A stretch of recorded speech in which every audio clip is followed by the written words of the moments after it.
La historia de Luján está íntimamente relacionada con los caminos y los transportes. En la época de la colonia, los principales caminos que comunicaban Buenos Aires con el resto del virreinato tenían un punto en común en lo que es el actual Luján.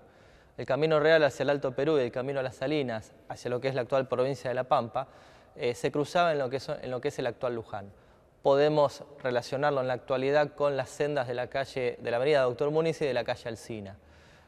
Todo lo que tiene que ver con postas de correos, con caminos, con descanso, digamos, en lo que era la senda del Camino Real hacia el Alto Perú, tiene mucho que ver en lo que fueron los primeros centros poblacionales de Luján, ya que era una obligación estratégica parar, digamos, por el tema del descanso y del cambio de caballos en lo que eran las comunicaciones de aquel entonces.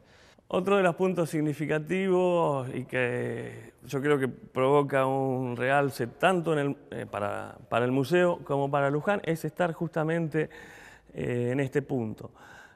Los transportes, por supuesto, que hicieron a la integración territorial, a la integración social, a la vinculación entre diferentes regiones. Y uno de los caminos más importantes que va a ver durante el periodo colonial, sino el más importante, que va a ser el Camino Real de 1663, oficializado en 1663, va a pasar justamente por acá. Y por acá va a estar una de las primeras postas necesarias para pernoctar. Saliendo de Buenos Aires, el primer lugar donde se podía dormir ya llegada la tarde, porque eran 12 o 14 horas de viaje saliendo de Buenos Aires, era justamente en Luján, a unas 5 cuadras hacia el sur de donde estamos nosotros actualmente, estaba el paso oficial del río, donde luego se va a hacer un puente. Esta conexión, de por sí importante y que seguía hasta el Alto Perú, hasta La Paz y hasta después uno podía seguir viaje hasta la propia Lima, fue reforzado en 1668 con la oficialización del Camino a las Salinas, que nace justamente en Luján, en una zona muy cercana a donde actualmente está la Escuela Normal. Es casi seguro que Udaondo también haya estado pensando en esta estrecha vinculación de Luján con los caminos y con los transportes al momento de decidir crear acá el museo.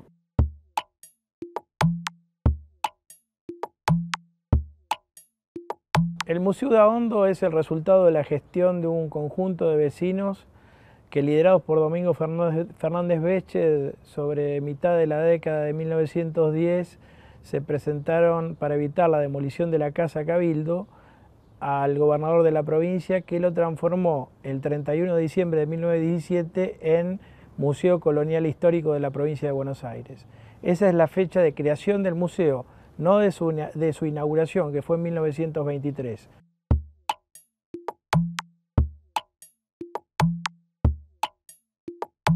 El 12 de octubre se va a inaugurar el complejo museográfico y más tarde, en el año 1940, habría que esperar unos cuantos años más, se establecería el área actual con lo que es el Museo de Transporte, un anexo de lo que era el complejo museográfico. Tenemos que tener en cuenta también que la apertura de este Museo de Transporte está enmarcada en lo que fue la obra de entrada a Luján de lo que era el centro turístico religioso, que es la avenida Nuestra Señora de Luján. En la década del 30, dentro de lo que fueron las reformas arquitectónicas del gobernador Fresco junto con el arquitecto Bustillo, se va a modernizar la entrada hacia Luján y hacia la Basílica con la avenida Nuestra Señora de Luján, con esas recobas neocolonial y con la apertura del Museo de Transporte, que alberga las principales piezas de lo que es toda la historia de los transportes de la época de la colonia hasta la actualidad y que propiamente dicho es parte del patrimonio lujanense. El complejo tiene 4 manzanas o 4 áreas, unos 26.000 metros. En el área 1, que es en donde estoy ahora yo sentado, está como edificios originales el Cabildo y la Casa del Virrey, o el Real Estanco de Tabacos y Naipes, que fue la primera oficina de cobro de impuestos de La Pampa. Después hay un conjunto neocolonial construido por Enrique Udaondo para recibir las sucesivas colecciones que iban llegando al museo a partir de la inauguración en el 23, o sea, un proceso enorme de recepción de donaciones, de compras que hacía el propio Udaondo, que obligaron a ir construyendo todo este conjunto de espacios que se transformaron en salas para recibir las diferentes colecciones. Está el área 2, en el área 2 que es conocida como el Museo de Transporte, fue edificada puntualmente por Udaondo, porque al principio los transportes los situaba en el pabellón Balcarce del área 1, bueno, el área 2 es el Museo de Transporte, ahí funciona también la biblioteca y archivo, están los depósitos del museo. Enrique Udaondo fue un visionario en esto de anexar a su museo histórico una parte para la historia del transporte y las vías de comunicación. El visitante que se acerca al Museo de Transporte puede observar el paso de la historia a través de las piezas que existen en este sector, sobre todo lo que tiene que ver con los caminos y las vías de comunicación. Tenemos las primeras carretas con tracción a sangre, tenemos el paso a las vías férreas a través de la locomotora La Porteña, tenemos el transporte acuático como el yate de Vito Dumas y tenemos el transporte aéreo con una pieza simbólica y fundante de esta sala que es el Plus Ultra. ¿Está hablando del Plus Ultra? Sí, estoy hablando del Plus Ultra. ¿Sabe cómo hicieron para entrarlo y sacarlo de acá del museo? Sí, el Plus Ultra. En 1985 el gobierno de España se encarga de su total restauración, o sea que se lo llevan desarmado en barco. Sí. Y lo devuelve en 1991 con motivo del festejo del 5º centenario de la llegada de Colón a América. Sí. Cabe destacar que lo devuelve el gobierno de España en su dimensión original. Por lo tanto, hubo que romper toda esa pared para entrarlo acá al museo. Claro, y también se quiso repetir la travesía de 1926, de devolverlo volando, sí, en vuelo, pero lamentablemente el piloto Ramón Franco estaba fallecido para esta época. Sin embargo, lo tenemos acá en exposición permanente para que el visitante pueda venir a observarlo en el momento que quiera.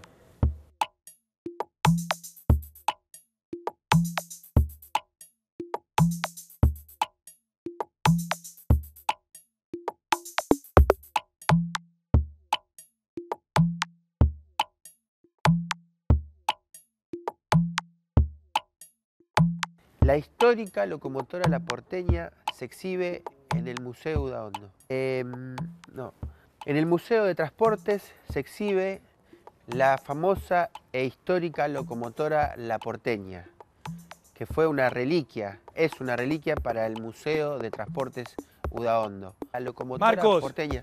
Sí. Por favor, estamos súper atrasados con el pabellón Belgrano, vení. Sí, ahí voy. Estaba repasando. Ahí voy.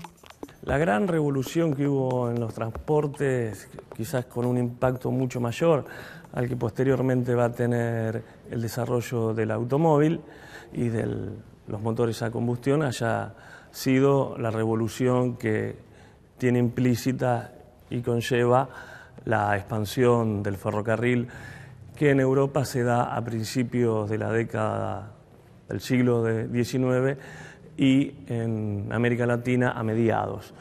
A veces nosotros naturalizamos los cambios que implicó, aunque fueron muy significativos para las sociedades de la época. Hay que tener en cuenta que algo a lo que estamos habituados, como es un uso horario nacional, no existía hasta antes de la expansión del ferrocarril. Justamente la utilización de un uso horario es necesaria a partir de la creación de estas redes y estas líneas ferroviarias que van a exigir que el horario sea único para poder justamente pautar el paso del tren. Como ya en la Argentina y en Buenos Aires es relativamente tardío el arranque del ferrocarril, coincide casi simultáneamente con el desarrollo del telégrafo. O sea que por primera vez no solo tenemos tren, sino también un modo ya de comunicación instantáneo, un modo de comunicación en tiempo real que va a su vez a favorecer este uso horario. Nosotros vemos al transporte y a la biblioteca en una imbricación. Para nosotros hay una conexión entre lo que pasa en el segundo piso, donde hay cartas, donde hay fotografías y donde hay libros, y lo que pasa en el primer piso, donde hay vehículos, porque tanto los vehículos como las fotografías son formas de comunicación. El museo para nosotros en este momento, una herramienta que estamos usando muchísimo, son las redes sociales. ¿Y de dónde sacamos las herramientas para cargar las redes sociales? Las fotografías antiguas que tanto llaman la atención, los libros, la documentación, las efemérides que podemos contar, las sacamos de ese lugar. O sea, en esa área 2 del museo, que es conocida como Museo de Transporte, quizás el nombre adecuado sería Museo de la Comunicación, porque el transporte es un medio para comunicarse, es un medio para conversar, para acercar distancias. En su momento las cartas lo fueron, los libros, hoy estamos leyendo libros digitales, pero bueno, en esas dos manzanas, en esa manzana completa hay un montón de manifestaciones que tienen que ver con la comunicación, más allá de que el transporte sea el título por el cual se conoce el área 2 del museo. Muchas de las cosas que ahora consideramos patrimoniales, en la época de Udaondo no se consideraban como tales. Muchas de las piezas que ustedes podemos ver, que ahora podemos ver, como la porteña o los diferentes medios de transporte, eran piezas que para la inmensa mayoría de los museos de ese momento, comenzando por el Histórico Nacional, no eran piezas significativas porque todavía seguían regidos por los grandes principios de la historia política que demandaba tener artículos de los prohombres o de la nación o de la construcción del Estado. Este tipo de objetos que ahora nosotros valoramos tanto, incorporarlos al patrimonio museográfico de Luján y del país fue una iniciativa casi particular y exclusiva de Udaondo. Enrique Udaondo, quizás ese 12 de octubre de 1923, reflejó en un breve discurso su sueño. Él quería que este lugar fuera un templo de la civilidad. Decía, no hay en la Argentina un recinto tan apropiado como este, un recinto ideal para comunicarle a las generaciones futuras sobre los grandes hombres de la patria, un lugar en donde poder mostrar los extraordinarios ejemplos que la habían conformado. Él tenía una visión integracionista y en el museo hubo lugar durante los 39 años que lo dirigió para recibir cosas de todo el mundo, de todo el mundo. No hay héroes excluidos dentro del Museo de Luján, y no solamente no hay héroes excluidos, sino que aparte de lugar para los héroes, hubo lugar para las cosas de la gente común. Fueron los hombres comunes a los que Udaondo pidió cosas y de los que Udaondo colectó cosas que hacen que este museo sea tan humano.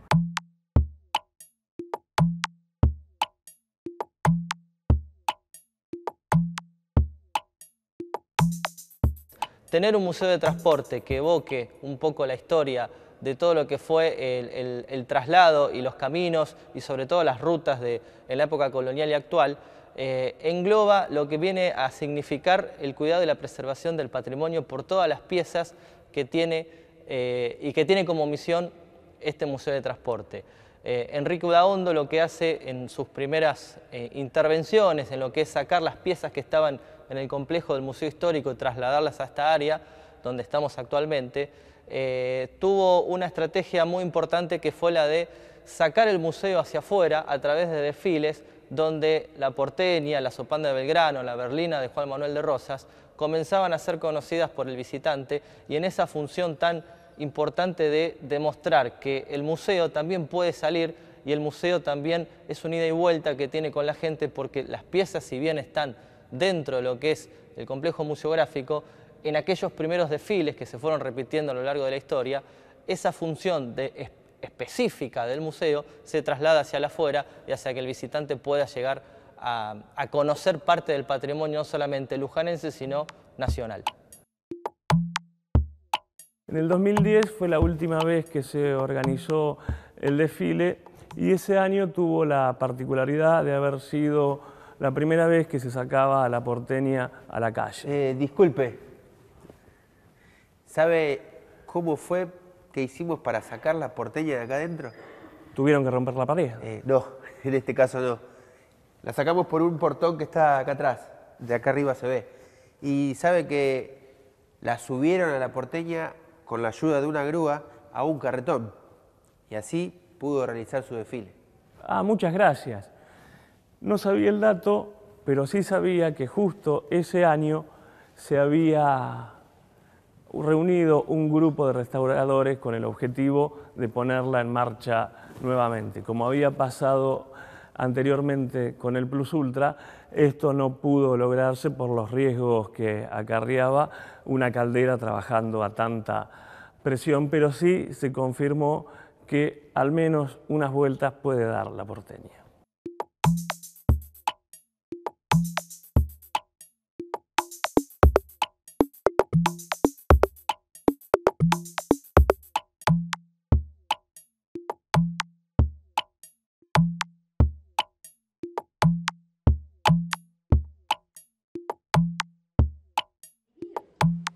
¿Con qué se escribía en esa época? Con pluma. Miren, a ver si me muestran. No tenés burro, no la pluma. Ah, perdón, pensé que era lo que escrito. No, sí, yo les voy a mostrar algunas plumas. En el complejo hace 30 años ya que trabajo.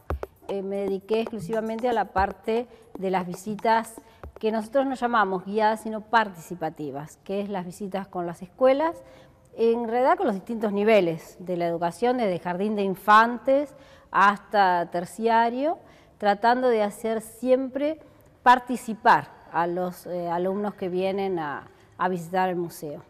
Lo que más nos interesa es que los chicos se interesen en la visita, que no sea un paseo que vienen, hacen un recorrido, dan una vuelta y se van, sino que realmente se interesen y sobre todo destacar los objetos, porque en un libro se puede ver la parte teórica, la maestra o el docente en el aula puede dar toda la parte teórica. Lo que no van a poder ver en el aula son los objetos relacionados con el tema. Nos dedicamos mucho también a la parte sociocultural de cada una de las etapas, no tanto a la parte política, que bueno, es a lo mejor lo que más se ve dentro del aula, sino que nosotros destacamos principalmente todo el contexto histórico en el que se desarrollaron los hechos. Del museo se puede ver el sable o la ropa de un general, se puede ver también una carta, quizás una carta de amor, se puede ver un carruaje, se puede ver el Plus Ultra, o sea, la heterogeneidad del patrimonio. El patrimonio es sumamente heterogéneo, pero en él hay una unión inescindible. Y la unión inescindible la vemos en la gente, porque Udaondo lo que buscaba a través de este enorme patrimonio era comunicar, ser una herramienta de conexión entre las piezas, las historias que se contaban a través de las piezas y aparte de eso un fundamento o una herramienta para la escuela.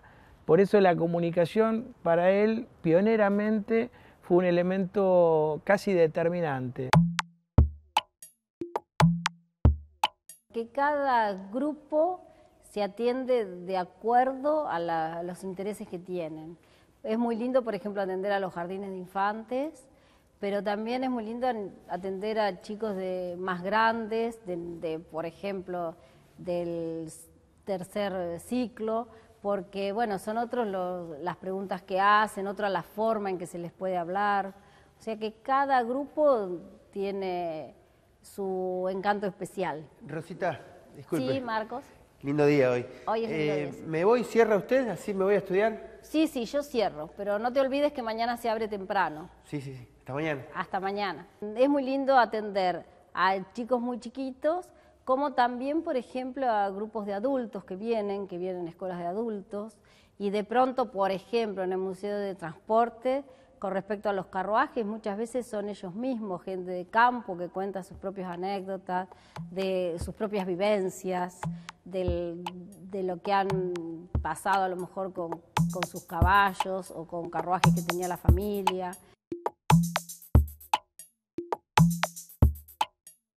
Cuando uno dice Luján, es como decir quizás Pampa o Patagonia o Cuyo o la quebrada de Humahuaca, no tiene que ver con un distrito. La cuestión religiosa, la imagen de la Virgen de Luján, que es la patrona del país, y este cabildo que tenía jurisdicción en casi media provincia de Buenos Aires, hace que el espacio sea súper interesante, no solamente para contar historias a través de las piezas que están dentro del patrimonio del museo, sino también para que sea un lugar interesante para la reflexión desde lo académico, ¿no? Para que se acerquen chiquitos de la escuela que vienen todos los días y también académicos, el sistema universitario, organismos de la cooperación internacional, que el museo sea un centro de comunicación, un centro cultural de alta relevancia y también sea un espacio interesante para discutir ideas de la no confrontación. Como todos los que somos nacidos y criados acá en Luján y que encima tuvimos la suerte de poder estudiar historia, yo creo que el patrimonio que podemos encontrar acá en el museo, al igual que casi diría para la mayoría o la inmensa mayoría de los casos que uno puede conocer, fue el gran incentivo, ¿no? Haber visitado el museo de chico y sobre todo haberse nutrido de los grandes relatos históricos que tiene Luján. Esos relatos históricos, en el cual Udaondo es uno de los principales constructores, seguramente pueden tener muchas falencias al analizarlo académicamente, y de hecho hasta uno mismo ha tenido que emprender a veces ciertas revisiones, pero hay que reconocerle un gran valor que para todos nosotros nos fue el puntapié inicial que nos ha permitido interesarnos por esta disciplina. Lamentablemente todavía faltan muchas cosas, mucha más integración, que yo creo que se está logrando a pesar de esto, y esta iniciativa es una muestra de eso, pero entre la academia y el museo. Todavía estamos dando los primeros pasos en pos de esa integración y de llegar a esta simbiosis que tiene que haber entre la disciplina y las piezas que se muestran acá, sobre todo para hacerlas extensivo a aquellos que no son de Luján, pero que sí estudian en la universidad y que a veces desconocen todo este patrimonio que se encuentra acá. Un patrimonio que, insisto, si fuera solamente de las piezas provenientes de los grandes prohombres de la historia argentina, quizás no sería tan rico.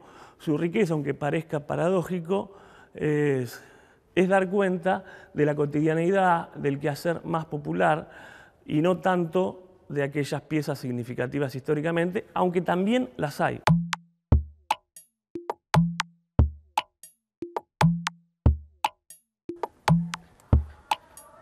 Hola. Buen día, Marcos. Hola, Andrés. ¿Cómo andás? Bien. No, deja el guardapolvo. Hoy sos guía. ¿Te animás? Sí. Buenísimo. Mil gracias, ¿eh? Ahí voy, ahí voy. Dale, dale.